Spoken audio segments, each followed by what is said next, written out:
So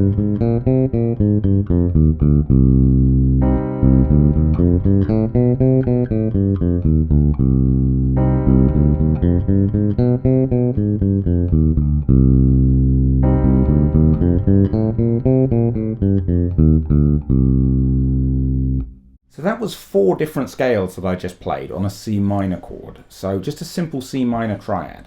Now, minor scales can be really confusing, and I think a lot of people don't fully understand them. So I wanted to put out this video where I just show you the basic types of minor scale and how and when you can use them and how and when they commonly get used.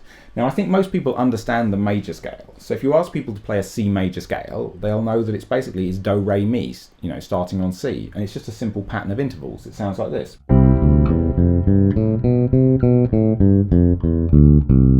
So it's just 7 notes, and it gives you 7 different modes, because you can play that same pattern of intervals but starting on any one of the 7 different notes, and it gives you a different mode. Now, every major key has a relative minor key. So the relative minor key for C major is A minor. So if I was to play an A minor scale using all the same notes in C major, I would get this.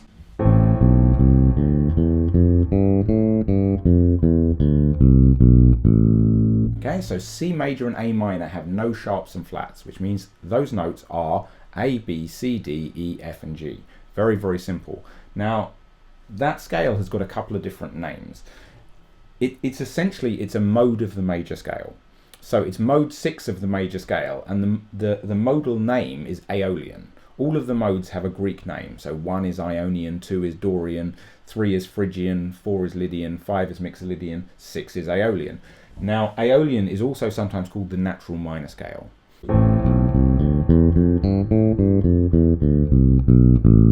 But for jazz musicians and for improvisers, it's actually not that common of a scale to use, especially not when you're in a minor key. If a jazz musician is playing in the key of A minor, they're much more likely to think of something called an A melodic minor scale. Now, if you followed my videos before, you've heard me talk about the A melodic minor before. Now, A melodic minor has got 2 different notes to that natural minor scale that I just played you. Instead of having a minor 6th, F, it's got a major 6th, F sharp, and instead of the minor 7th, G, it's got a major 7th, G sharp. So, this is how a jazz musician would play the A melodic minor scale. A, B, C, D, E, F sharp, G sharp, A.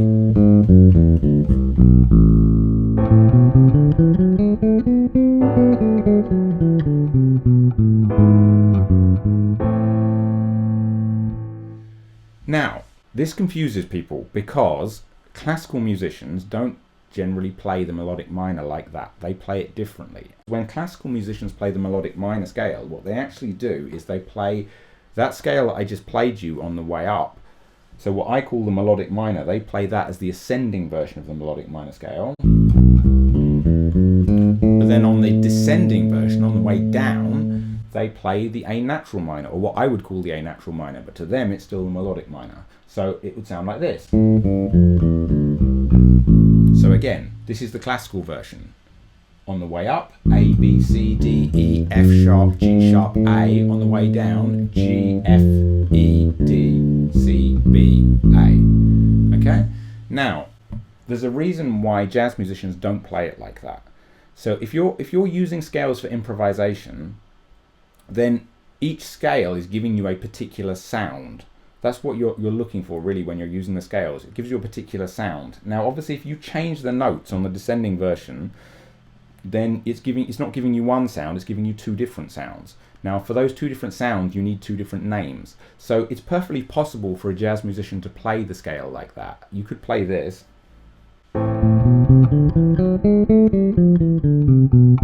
But we wouldn't call that all the melodic minor scale. We would call the ascending version the melodic minor scale, and the descending version we would call either the natural minor scale or the Aeolian scale. But anyway, that's the melodic minor. The next one that I played was the harmonic minor. Now, the harmonic minor has a major 7th in it, like the melodic minor. It has G sharp, not G natural, but it has the minor 6th, like the natural minor. So it sounds like this.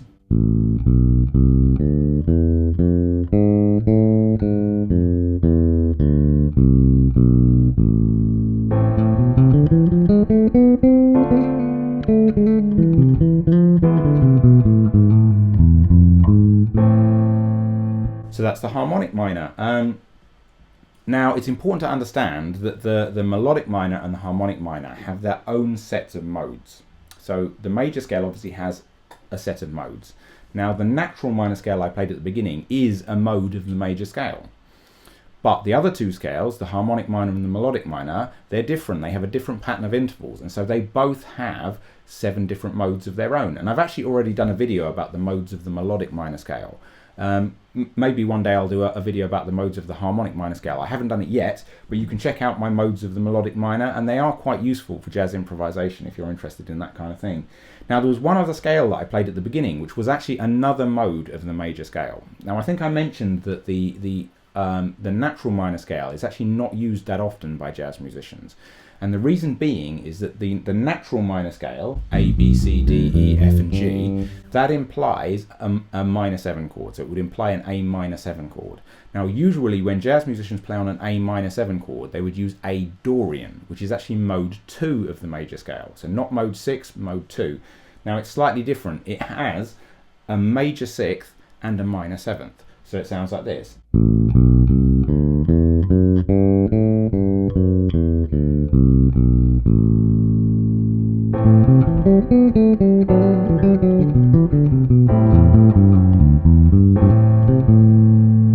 So again, it's a minor scale because it has a minor 3rd in it, but really what it is, it's a mode of the major scale. So you wouldn't use that scale as, if you're playing in the key of A minor, you generally wouldn't use an A Dorian scale. You would use, if you use that A Dorian scale, it implies you're playing a minor 7 chord as a chord 2 in a major key. So it might imply A minor 7 as chord 2 in the key of G major, for example. So it's a popular scale that jazz musicians use to improvise on minor 7 chords, but generally not in a minor key. Generally you would use it in a major key or as chord 2, implying chord 2 in a major key.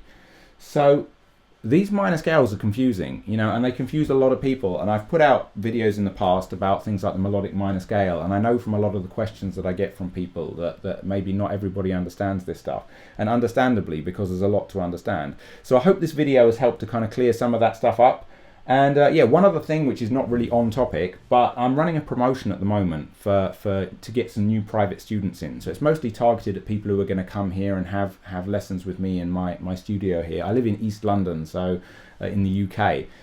But I'm willing to expand this out. So anyone who's interested in having a free 30-minute Skype lesson with me, a free bass lesson via Skype, then let me know. And obviously if you live close enough to East London that you'd like to come down and have a lesson in person, then you're more than welcome to do that as well. So feel free to send me a message. You can contact me via my website, or you can send an email directly to johnny@johnnycoxmusic.com, and we can do a free 30-minute lesson, either via Skype or in person.